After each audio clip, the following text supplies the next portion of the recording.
네, 5시 43분 30초 됐습니다. 게시판 잠깐 보고 다음 코너 들어가죠. 오케이 마리님, 공권력을 국민 보호하는 데 쓰는 게 아니고 국민을 통제하려고 하는구나. 무슨 쌍팔년도 이 얘기도 아니고 어이가 없다. 모든 게 과거로 돌아가는군요. 전차, 탱크 발포 명령 보는 건 이제 시간 문제일까? 과거 회귀, 급속한 회귀, 이건 뭐 이제 상식처럼 된 얘기입니다마는 설마 마지막에 언급하신 발포 명령? 그 지경까지야. 가서도 안 되고 그 지경으로 흘러가도록 피플스 파워, 이른바 PP, 제스민 혁명, 필리핀의 혁명 등등등 피플스 파워, 우리는 이미 87년에 한번 용광로처럼 경험한 적이 있는데요. 그 학습 효과, 그 경험으로도 그렇게까지 가게 놔둬서야 되겠습니까? 물론 상황이 아주 엄혹해지고 눈썹 하나 깜짝하지 않고 밀어붙이는, 무엇을 상상하건 그 이상이라는 것은 우리가 이제 충분히 압니다만, 그럼에도 피플스 파워, 그것을 우린 또 갖고 있죠. 그런 일이 없도록 같이 생각하십시다. 이건 무슨 말씀이신가요? 인터넷에 돌아다니는 사주팔자는 거의 틀린가 봐요. 아니면 사주 명리학이 틀린 거든지. 카더라나 믿음이나 그러네요. 문재인과 안철수는 궁합이 맞아서 서로 이 말씀하시려고. 문재인 안철수가 궁합이 맞아서 서로 잘 화합할 것 같았는데 아니네요. 어디 뭐 인터넷 사주팔자에 두 사람 궁합, 남자들도 궁합을 보나? 남자끼리도. 그랬는데 둘이 뭐가 잘 맞아서 화합할 것 같다는 그런 얘기가 있었던 모양이죠. 웃기에는 참 씁쓸합니다. 대단군님, 어찌 보면 정의당하고 합당하는 게 더 빠를지도 모르겠네요. 이참에 새 정치를 떼내야죠. 안철수와 박지원 등 호남 토호 당권에만 관심이 있는 이들 데리고 나가서 천장배 신당에 합류했으면 합니다. 심정은 압니다만, 지금 말씀하신 심정 충분히 압니다. 뭐 제가 뭐라고 사족을 붙이는 것 자체가 좀 미안해지려고 하는데, 뭐 실현 가능성이 있지도 않으려니와, 만약에 이렇게 된다면 좀 피곤해진달까 그런 것도 좀 있긴 있습니다. 그리고 무엇보다도 그런 이합집산의 시대는 끝장을 내야죠. 이제는 여기 아니니까 여기저기 해봐가지고 뭐 그 사람들끼리 모여서 이불이가 하나 만들어서 또 한번 뭐 뭘 도모하고, 이런 게 그동안 되풀이되어 왔던 게 우리 40년 또는 50년 야당사 아니었습니까? 한국 정치사도 상당히 그랬고, 물론 한 도중에 1, 20년 동안은 양김 씨가, 김영삼, 김대중 이 두 분이 반독재, 유신독재 철폐, 민주화 쟁취, 누구도 거역할 수 없는 이것을 명분으로 투쟁의 일부를 이끌어온 것만은 사실입니다. 그동안에, 그 사이에 그들이 반독재 민주화 투쟁을 공동적으로 경쟁적 협력 관계를 통해서 쟁취할 때까지에 있었던 뭐 사당화, 총재의 전횡, 이런 것들은 결국 추구한 게 상당한 역사적 의미를 획득했기 때문에 우리가 과오지만 추인할 수 있다 치더라도, 그 이후로는 당연히 그런 것들은 극복 대상이고요. 그 과정에서 뭐가 안 맞으니까 나가서 뭐 하고, 아예 그런 그 싹이 발붙일 여지를 없게 만들어버리는 것. 참 그게 4년이나 또 뭐 몇 년 단위로 한 번씩 투표를 통해서만 힘을 발휘해야 한다는 게 아까운데, 투표와 투표, 다음 투표 사이에 그 4년 동안의 유권자들의 힘을 제대로 압력화하지 못한다는 게 참 답답한 점은 있습니다. 앞으로의 시민운동, 시민정치운동, 풀뿌리 정치운동은 그런 쪽에 좀 더 차곡차곡 뭐가 모아져야 하지 않을까, 그런 생각을 합니다. 대단군님의 심정은 알겠습니다. 오늘도 이게 안철수 반발 기류 굉장히 강해서 이걸 다 어떻게 누구 거는 소개를 하고 안 하고도 참 그렇고, 그런데 요건 하나. CCT6206님, 며칠 전부터 부쩍 자주 보이시네요. 안철수, 당신은 누구 편인가? 이게 아마 원로 언론인인 김종철 선생의 오늘 컬럼 제목이기도 했던 것 같은데, 땀 흘려 일하는 노동자, 농민, 삶의 터전을 유린당하고 있는 빈민, 비정규직으로 고달프게 살고 있는 다수 청년들의 편인가? 아니면 부정과 불법 행위를 일삼는 수구 보수 세력 지도층의 편인가? 당신이 지금 같은 정치를 계속한다면 옛날에 누리던 명성은 무참하게도 오욕의 굴레를 뒤집어쓰게 될 것이다. 차라리 조용히 국회의원 임기나 채우기 바란다. 혹시 그 칼럼 일부를 그대로 가시고 오신 건 아닌가 싶고요. 제가 칼럼을 중간쯤 정도밖에 못 읽었었는데 바빠서. 소소님도 뭐 김장 행사에 간 사진 찍은, 항상 이런 것들 봐요. 선거 때는 저 노량진 수산시장이나 송파 가락시장 농수산물 시장에 가서 생선 꼬랑지 이렇게 두 손가락으로 이렇게 들고 찍는 거하고 저 김치 시식하는 이 사진들 아주 너무나 천편일률적인데, 이 사진과 함께 또 안 의원한테 따끔한 소리를 한마디 하셨고요. 안철수 의원은 어리석습니다. 그가 달려가야 할 곳은 전라남도 그 광주광역시가 아니라 광화문이다. 그가 싸워야 할 대상은 문재인이 아니라 박근혜인데 번지수를 잘못 짚었기에 어리석다. 그가 노심초사하는 광주의 민심은 싸우라고, 힘을 기르라고 말하고 있는데 엉뚱한 데 총질하며 힘을 빼고 있기에 어리석다. 콩 심은 데 콩 나는 법이다. 어리석은 시도는 참담한 실패만 가져올 뿐이다. 안철수 의원은 성공할 수 없다. 라고 아주 중렬하게 본인의 하고 싶으신 말씀을 신문에서 이렇게 후배나 옆에 선후배가 쓴 걸 아무튼 꼭 크로스 체크를 합니다. 그걸 이제 데스크라고 하는데, 넓게 말해서. 어디 한 글자 보태고 뺄 게 없는 탈탈 털어서 뼈다구만 잘 간추린 중언부언 없이 본인이 하시고 싶은 말씀을 아주 클리어 앤 디스팅트하게, 죄송합니다. 간단, 명료, 분명하게 쓰셨군요. CCT6206님, 예. 앞으로는 실명으로도 해주시면 더 좋을 것 같아요. 외국인하고 얘기하는 것 같아요. CCT6206 이러니까. 이분이 오늘 안철수에게 엄중히 묻는다. 안철수 책임은 없는가? 그러면서 아주 조목조목 비판하고 계시는데, 한 번씩 읽어보시죠. 문장이 굉장히 이분 간명하고 정확합니다. 요점이 분명하고요. 원래 어디 직업적으로 글 쓰시는 분이 아니신가 싶기도 합니다.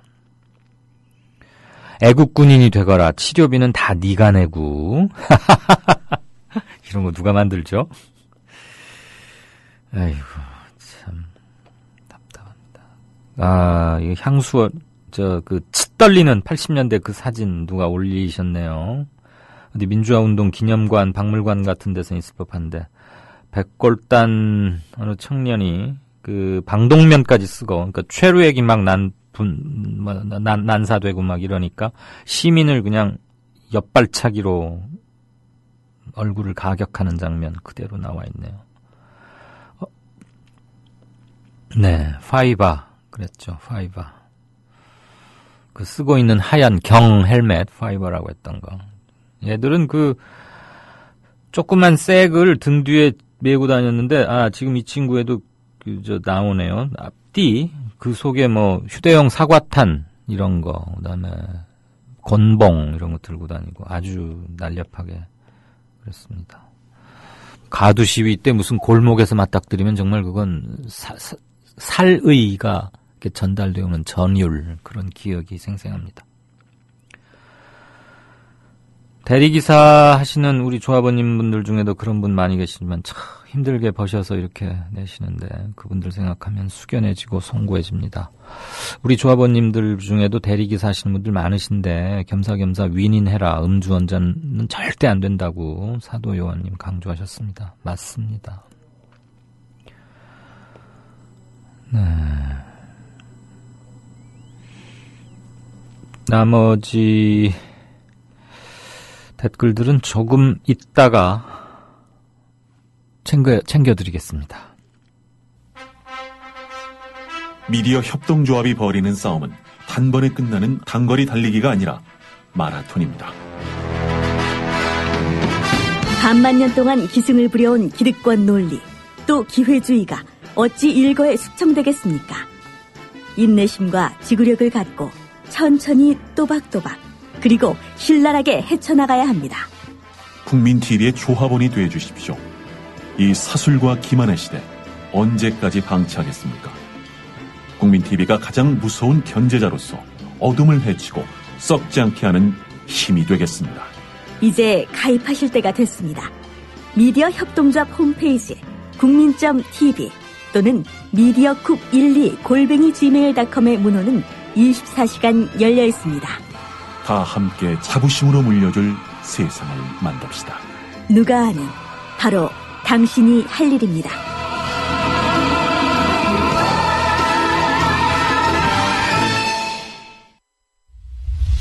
지금 여러분께서는 정치평론가 이강윤이 진행하는 이강윤의 오늘을 듣고 계십니다.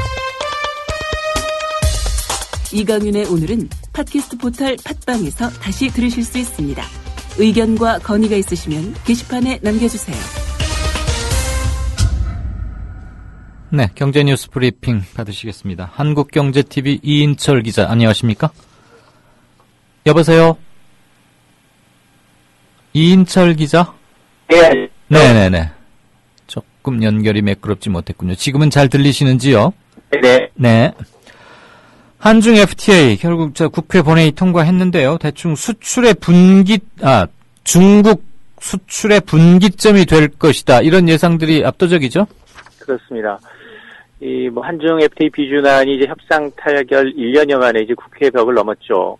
이렇게 되면 이제 세계 2위 경제 대국이라고 할 수 있는 중국과 이제 자유무역 시대를 본격적으로 열게 됐습니다. 일단 FTA가 발효가 되면 상품 수 기준으로 보면 우리 측은 한 92%가량, 중국 측은 90%가량 앞으로 20년 안에 거의 대부분의 관세가 이제 철폐가 됩니다. 사실 이제 한중 FTA라는 건 이제 양날의 검으로 이제 비유할 수 있는데요. 우리나라가 이제 이득을 보는 게 있다면 내주는 것도 큽니다. 네. 일단 패션이라든가 화장품이라든가 고급 이 소비 품목에 대해서는 한류하고 맞물려서 좀 선점 효과가 기대가 되고 있습니다.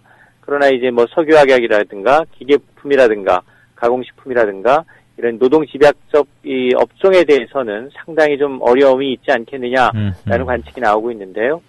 정부는 일단 올해 안에 이제 한중 FTA가 발효가 되면 여러 가지 수조 원대 추가 관세 인하 혜택을 보고 또 각종 이제 행정 절차를 이제 가능한 한 빨리 마무리를 해서 연내 발효하겠다라는 겁니다. 네. 최대 타격이 불을 보듯 빤한 농산물, 이거에 대한 피해 보전 대책도 윤곽은 지금 만들어 놨죠? 그렇습니다. FTA 최대 피해 업종은 단연 국내 농산물입니다. 이에 대한 이 지원책에 대해서 이제 여야 합의안이 이제 윤곽이 드러냈는데요. 우선 이제 민간 기업 등의 이 자발적인 기부금으로 한 1조 원을 조성하겠다라는 게 나와 있습니다. 이 돈을 바탕으로 해서 이 기금을 통해서 이제 농촌 지원 사업에 사용하겠다라는 건데요. 이러니까 재계가 발끈하고 있습니다. 이 한중 FTA 피해 대책으로 이 정부가 추진하고 있는 1조 원 기금, 상생기금이라고는 하지만 이게 기업들한테 준 조세를 매기는 게 아니냐라면서 반발하고 있는데요. 어쨌든 정부가 이제 추진하고 있는 이 피해 업종에 대한 구제책을 좀 들여다보면, 네. 이 FTA도 이제 수입량이 늘면서 가격 하락이 예상이 되는 품목에 대해서는 이 정부가 일부 이제 금액을 보전하는 게 있습니다. 이런 걸 이제 피해 보전 직불제라고 하는데, 이 보전 비율을 지금까지는 한 90%까지 보전을 해줬는데, 이 FTA 발효 이후에는 95%까지 높이기로 했고요. 또 여야 이제 쟁점이었던 한 농작물에 대한 이제 고정 직불금도 인상을 하기로 했는데요. 현재는 이제 헥타르당 한 25만 원 정도 직불금을 받았는데 단계적으로 오는 2020년까지는 한 60만 원까지 인상을 하기로 했습니다. 네. 자, 어제 저녁에 이거 긴급 뉴스로 휴대전화에 띠리링 울리면서 와서 이거 상당하구나 싶으면서 오늘 이인철 기자께 잘 물어봐야겠다 싶은 거였는데, 중국 위안화가 드디어 기축통화 대열에 합류한 거죠. 그렇습니다. 지금 미국이 사실은 굉장히 자존심이 상하는 일이기도 한데요. 거스를 수 없는 대세입니다. 네. 미국조차 이제 수용하지 않을 수 없는데요. 결국 이제 IMF가 특별 인출권 SDR 편입에 위안화를 편입을 시켰습니다. 네. 이 SDR 특별 인출권이라는 건 이제 IMF 회원국 간 위기가 있을 경우에 담보 없이 빌려주는 화폐입니다. 그러니까 이제 글로벌 화폐로서의 의미를 인정받는다라고 이제 할 수 있겠는데요. 위안화가 이제 이번에 SDR 편입 비율이 10.9 10.92%입니다. 네. 이렇게 되면 기존에 있었던 달러, 유로화, 파운드, 엔화 이거에 위안화가 이제 들어가면서 비중으로 따지면 달러가 한 41% 차지하고 있고요. 유로화가 30%입니다. 그 뒤가 바로 중국의 위안화가 10.92%입니다. 네. 일본 엔화가 8% 남짓이니까 위안화가 결국 일본 엔화를 제치고 세계 3대 통화 자리를 차지하게 됐다라는 겁니다. 뭐 이렇게 되면 사실 뭐 이 체력적인 면뿐만이 아니라 이제 국제 금융 시장에서도 편입이 되면 어떤 국제 통화로서의 어떤 지위를 확보하게 되고요. 뭐 무역 결제라든가 금융 거래에 뭐 달러 이외에도 뭐 유로화 다음으로 이제 이 위안화가 쓰일 수 있는 계기가 마련된 겁니다. 그래서 큰 의미로 보면 지금까지 이제 달러 중심으로 움직였던 국제 금융 시장의 판도가 어쩌면 뭐 미중 간 통화 전쟁이 좀 가열되지 않겠느냐라는 거고요. 물론 뭐 전문가들조차 이 달러와의 아성이 당분간은 유지될 수 있겠지만 그렇다 하더라도 이제 위안화 블록이 이제 점점 이제 확대될 수밖에 없기 때문에 뭐 국제 금융시장 측면에서 중장기적으로 보면 이 다국적 화폐의 어떤 체제로 접어드는 게 아니냐라는 전망도 나오고 있습니다. 상징적 효과뿐만 아니라 경제의 실효 측면에서도 대단하다는 것을 인정하지 않을 수가 없겠네요. 이 기축통화에 들어갔다는 거는. 근데 지금 말씀 설명 들어보니까 달러, 그 다음에 유로화, 그 다음에 이제 엔화였는데 이걸 제치고 중국의 위안화가 3위권으로 부상을 한 거고, 파운드는 영국이 EU에 가입을 안 했기 때문에 독자적인 그 자기들만 쓰는 파운드가 이제 영연방 주로 이런 데서 쓰이기 때문에 들어가 있는 건가요?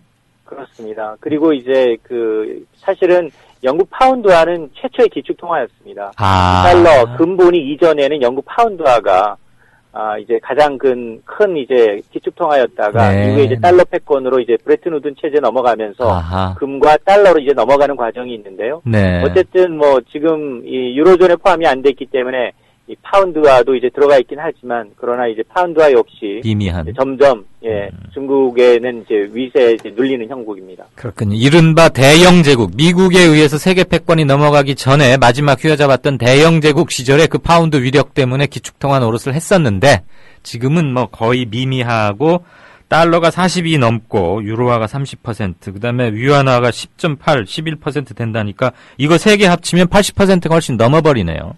그렇습니다. 대단합니다, 중국. 자, 그런데 중국 위안화가 이제 기축통화 되면 우리 금융시장에, 국내 금융시장에 무슨 영향을 좀 미칠까요? 일단 뭐 지금 단기적으로는 크게 영향을 미치지는 않는데요. 그러나 이제 긍정적인 요인, 부정적인 요인 좀 혼재해 있는 게 아니냐라는 겁니다. 네.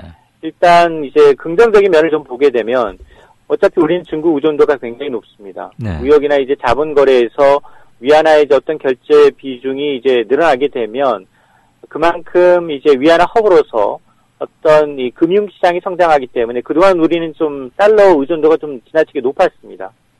이런 이제 달러 의존도가 점점 여보세요? 네. 가변화되고 있다라는 점입니다. 네. 그래서 만약 이제 위안화 국제 성공하기 위해서 중국 경제가 죄송합니다. 이인철 기자님. 이 기자님, 전화가 끊겼나요? 그 긍정적 기능과 부정적 기능 설명하다 끊겼는데 중요한 대목이니까 다시 연결해서 재차 설명을 좀 부탁드리겠습니다. 휴대전화 사정이 다른 방송도 이러나? 왜 그런지 모르겠어요. 이제야 로그인이 해결돼서 출첵한다고 행복한 둥이맘님. 오랜만에 보는 닉네임이네요. 로그인 맞아요. 이게 로그인 해야 글쓰기가 된다 그랬죠. 백골단을 고맙습니다. 둥이맘님. 백골단을 실제로 본 적은 없지만 상상만 해도 소름 끼친다고. 상큼 일랑일랑. 네, 이인철 기자. 네네. 예, 저기 국내 금융시장에 미치는 긍정적, 부정적 기능 설명하시다가 잼이 걸렸는지 안 좋아서요. 거의 청취자분들이 못 들으셨으니까 미안하지만 긍정, 부정 다시 좀 설명해 주세요. 예, 뭐 긍정적인 요인을 좀 보자면 단기적으로 보면 일단 위안화가 국제화에 성공하기 위해서는 중국 경제가 지속적으로 성장하는 겁니다. 그렇겠죠. 그래서 이제 중국이 자본시장을 개방하고 또 환율 제도를 이제 정비하면서 꾸준히 이런 게 진행해 나간다면 우리는 상대적으로 그동안 달러 의존도가 굉장히 높았었는데 점점 이 중국과의 무역 거래 자본 거래가 늘다 보니까 그런 달러 의존도가 좀 줄어들고 된다는 점은 긍정적입니다. 네. 그러나 반면에 이 중국의 이제 금융시장이 좀 불안해진다. 네. 여보세요? 또 불안해진다 하고서 끝났어요. 잘 들리는데 저는. 예, 됐습니다. 예. 말씀해 주시죠. 불안해진다까지 하고 안 들렸어요. 예. 그리고 이제 위안화 이제 국제화 확대로 인해서 이제 중국의 어떤 이 글로벌 금융시장에서의 영향력이 커지게 되면 네. 뭐 그동안 이제 네. 오늘 왜 이러죠? 특히 심하네요. 도저히 연유를 모르겠는데. 우리 PD분도 이런 기술적인 것을 해결할 그건 전혀 없는 거고. 여보세요?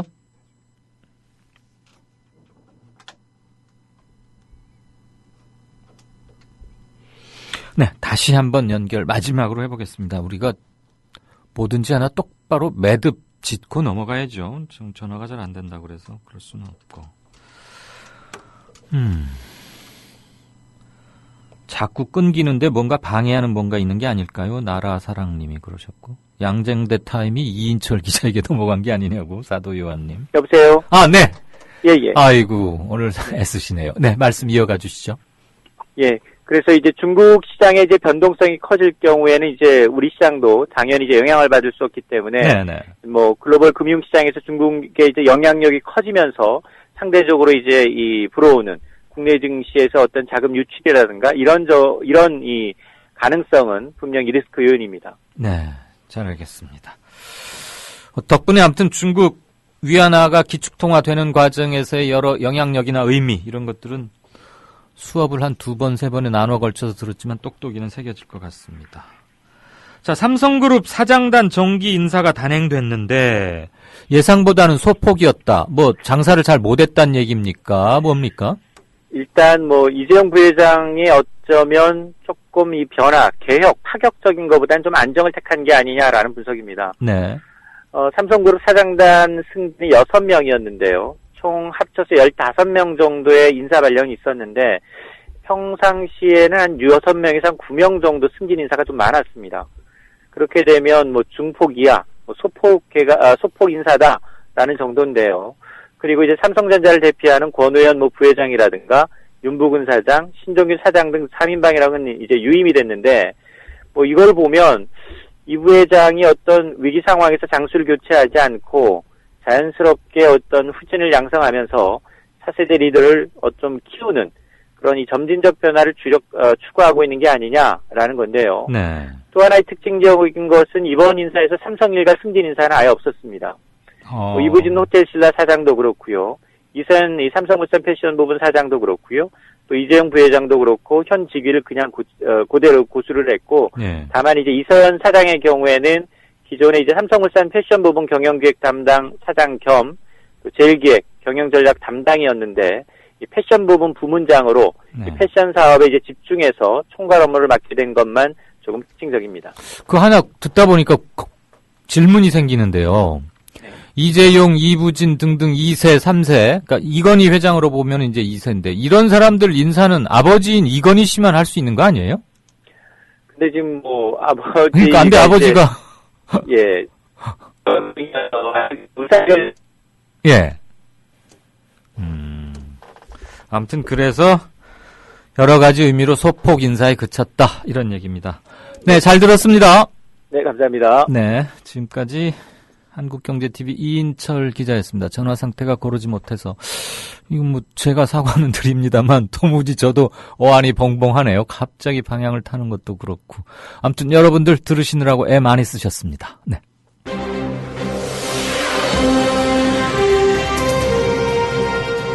뉴스K가 위클리 종합뉴스로 돌아왔습니다.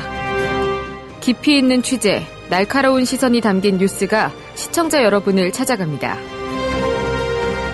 매주 금요일 저녁 8시 30분 새로워진 뉴스K에 많은 관심 바랍니다.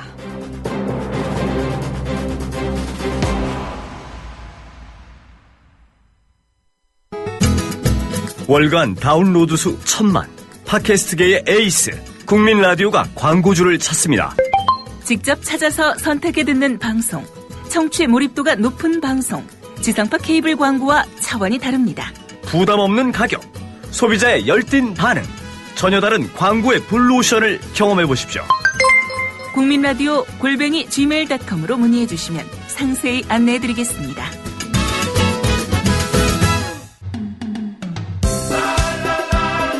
국민TV 조합원인감?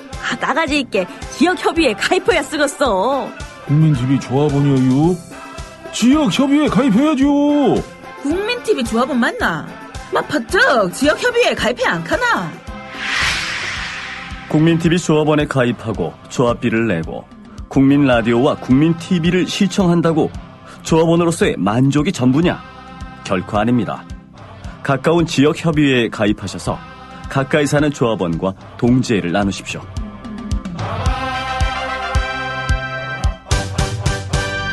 자세한 가입 안내는 미디어 협동조합 홈페이지 지역협의회 게시판을 참고하시면 됩니다. 정치평론가 이강윤이 함께하는 국민라디오 이강윤의 오늘.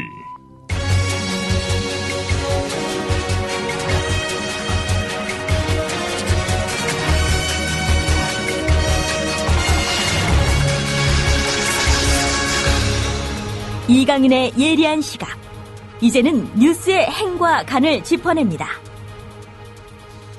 네, 6시 10분 막 들어왔습니다. 방송할 수 있는 게 15분 30초 정도겠네요.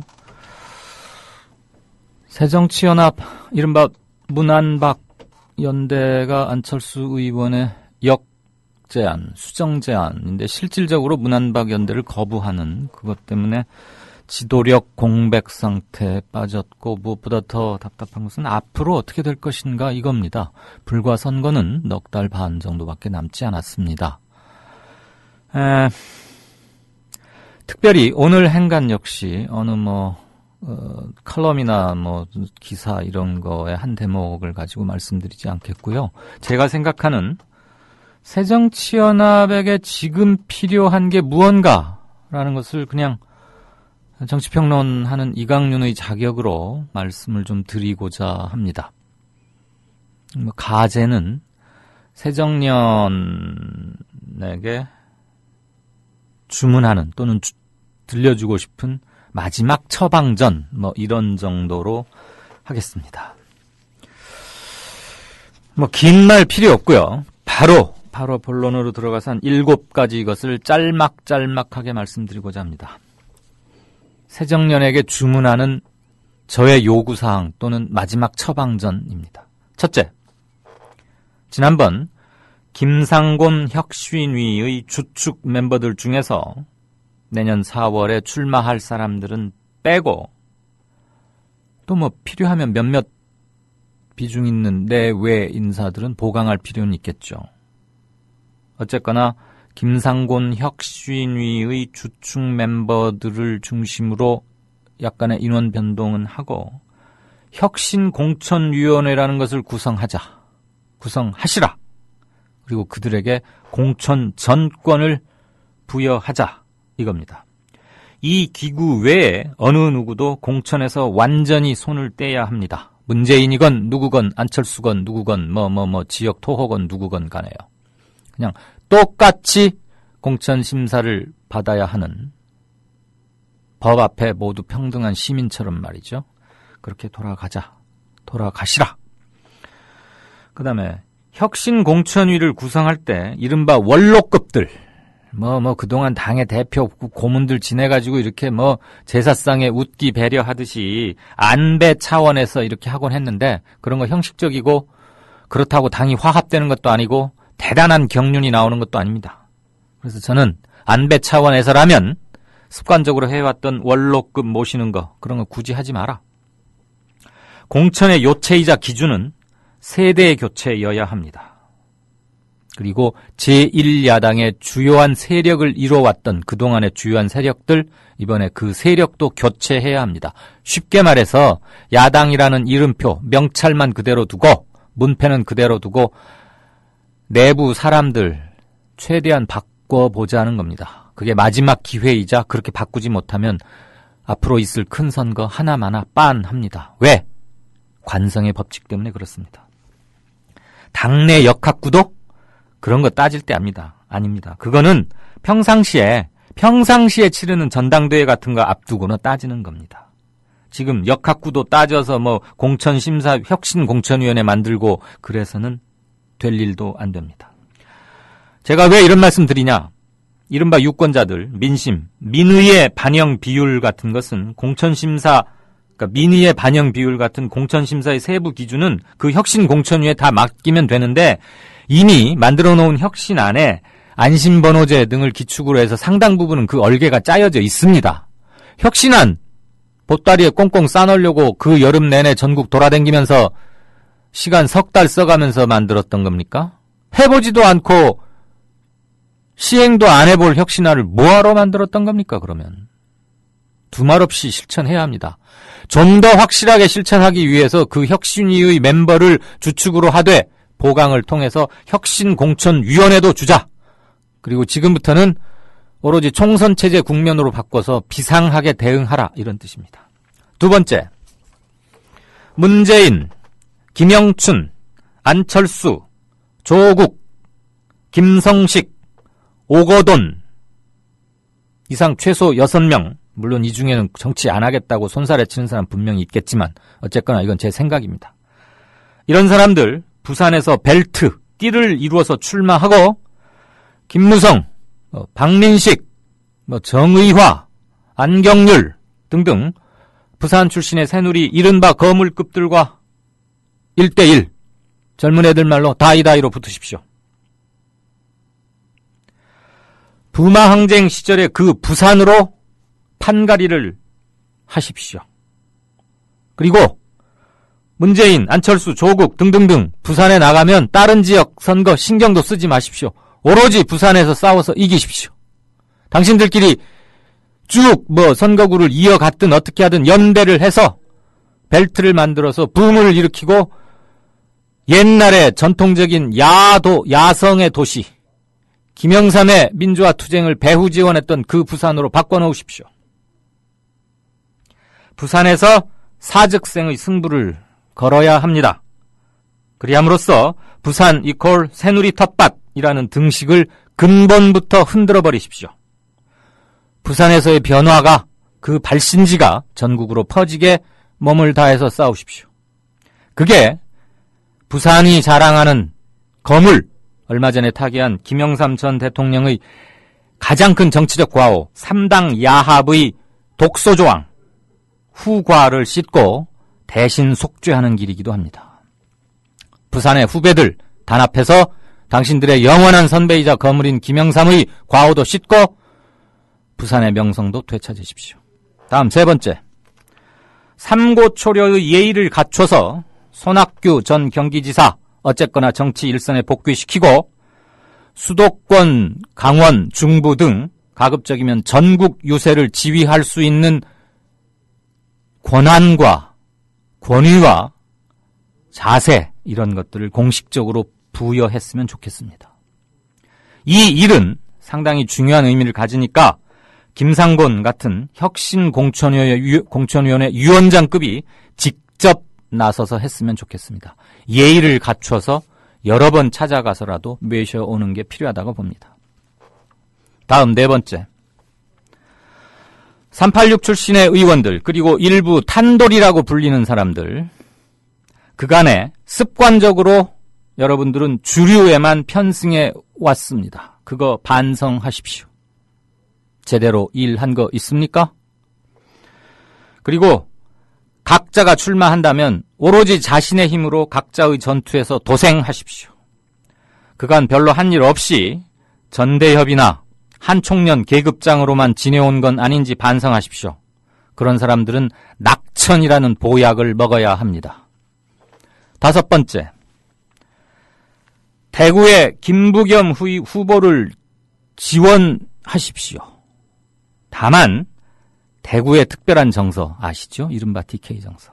그거는 좀 충분히 감안해서 너무 또 우르르 몰려가서 때로 몰려다니면서 지원한답시고 사진 찍고 몰려다니는 게 더 안 좋을 것 같으면 그렇게까지는 하지 말되 어쨌거나 김부겸 혼자 싸우게 두지 마십시오. 지역 감정에 도전하는 사람 외롭게 둬서는 안 됩니다. 이런 것도 생각해 보기 바랍니다. 새누리당의 유승민과 함께 김부겸을 대구의 두 물건으로 만들자. 일테면 이런 연합 캠페인도 한번 강구해 보십시오. 반박근혜 정서 연대 구축일 수도 있는 것이고 이른바 싸가지 있는 정치인은 진영을 떠나서 키워나가는 게 우리 정치권 전체가 풍부해지는 거 아니겠습니까? 유승민, 김부겸, 우리 대구의 앞으로의 인물들로 키워나가자! 이렇게 더블 캠페인 벌이면 대구 사람들 상당히 좋아할 수도 있다고 봅니다. 흔히 말해지는 TK 자존심에 이 두 사람, 싹수 있는 두 사람을 묶어보십시오. 6번째, 호남의 이른바 다선 의원들과 소모적인 대거리, 말싸움 이런 거 하지 마십시오. 호남은 그대로 가만히 두면 유권자들이 알아서 옥석 골라냅니다. 호남인들의 고도의 정치 의식과 이른바 전략투표의 저력, 그것을 믿고 맡기십시오. 괜히 하다가는 잡음만 일고 분란 요소만 생깁니다. 마지막으로 7번째, 호남과 수도권의 존재감 없는 초선, 임기 말이 다 되어가는데도 아직 이름조차 안 들어본 것 같은 의원들, 무슨 법안 하나 제대로 했는지 잘 모르겠는 의원들, 중요한 집회나 중요한 행사 때 얼굴 한번 내비치지 않은 의원들, 주말만 되면 자기 지역구 가서 뭐 관리한다고 하는데 상갓집만 돌아다니고 주민들은 이름도 잘 모르고 뭘 했는지도 모르는 의원들 또 있습니다. 지난 5월이었나요? 이완구 총리 후보자 인준 투표가 국회 본회의에서 열렸습니다. 그때 야당 제1야당 의원 5명이 불참했습니다. 물론 그 5명이 불참했기 때문에 총리 후보 인준안이 통과된 건 아닙니다만 이들이 투표에 참가했고 반대표를 행사했다면 어쩔지 모를 아슬아슬한 상황이 빚어지기도 했습니다. 그만큼 당시로서는 이완구 총리 후보자 인준안 투표는 여야의 새 대결과 민심을 확인할 수 있는 중요한 바로미터였습니다. 그런데 5명, 이름 제가 낱낱이 말할 수도 있습니다. 특별한 이유 없이 불참했습니다. 이런 사람들 기본이 안 됐습니다. 앞에 말한 존재감 없는 초재선 의원들, 그리고 중요한 투표에 별 사유 없이 불참해서 국회의원의 직무를 방기한 기본이 안 된 사람들은 혁신공천위원회에서 읍참마속의 심정으로 자세로 잘라내야 합니다. 반드시. 그러라고 혁신공천위원회에 공천 전권을 부여하자는 겁니다. 가능하다면 선거 때까지는 혁신공천위원회가 당무의 중요한 기능도 인수를 받아서 최고위원회의가 그 권한과, 이것은 전당대회로부터 선출된 자들의 분명한 고유한 권한이긴 하지만 이것을 일시 정지하고 대승화합하는 자세를 보이는 것도 저는 필요하다고 봅니다. 안 그러면 똑똑한 몇 사람은 살아올지 모르지만 대부분은 전멸입니다. 우리가 걱정하는 것은 당신들의 선수 하나가 늘어나지 못하느냐가 아니라 내년 선거를 통해서 정치 지형이 어떻게 짜여지느냐, 그것이 짧게는 대선, 길게는 앞으로의 한국 정치에 지대한 영향을 미칠 것이기 때문입니다. 까딱 잘못했다가는, 자기 눈앞의 이익만 생각했다가는 일본의 자민당 꼴 나지 말라는 법 없습니다. 이상 이강윤의 뉴스 행간이었습니다. 잠깐 볼까요? 한 2분 50초 남았는데요. 오동팔님, 존재가 없는 야당 의원들 이번에 정리해야 한다. 네, 화답 감사하고요. 손학규는 왜 자꾸 꺼내요? 아유 싫어라. 낭만고양이님. 예. 아까 경제뉴스 브리핑에 전화 연결이 좋지 못해서 다시 한번 송구합니다. 많이 불편하셨죠? 그리고 제가 좀 제 개인적인 사정인데요. 치료 관련해서 이번 주 목요일, 금요일, 내일 저녁부터는 병원 신세를 좀 져야 합니다. 그래서 내일 방송은 마치고 바로 병원에 가서 목요일, 금요일은 여러분 아시죠? 최요한 평론가가 이강윤의 오늘을 대신 진행해 주겠습니다. 네, 12월 1일 첫 달 이강윤의 오늘 준비한 순서는 여기까지입니다. 들어주셔서 대단히 감사하고요. 내일 뵙고 며칠 있다가 다시 뵙겠습니다. 고맙습니다.